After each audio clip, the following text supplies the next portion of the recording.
মুসা আলাইহিস সালামের পায়ে একবার একটা লাল পোকা কামড় দিয়েছে, লাল পিঁপড়া।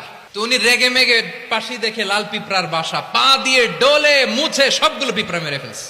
এই ঘটনাটা আল্লাহ ঘটিয়েছেন এজন্য মুসা আলাইহিস সালাম তিনি আল্লাহকে জিজ্ঞেস করেছিলেন, আল্লাহ তুমি যখন কোন জনপদে আযাব পাঠাও, শাস্তি দাও, ওখানকার শুধু জালেমরাই তো মরে না, ভালো মানুষগুলাও মরে, তো আযাব দিবা মুশরিকদের উপর দিবা, অবাধ্যদের উপর দিবা, ভালো মানুষগুলারে মারো কেন?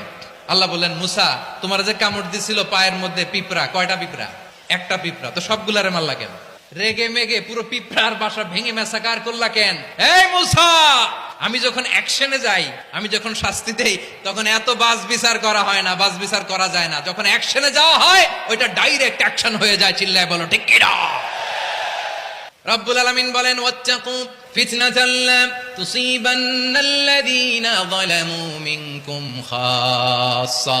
ও আমার গোলামেরা, ওই আযাবকে ভয় করো যে আযাব যখন আমি জমিনের বুকে পাঠাই শুধু জালেমদেরকেই মারি না, আলেমদেরকেও মারি।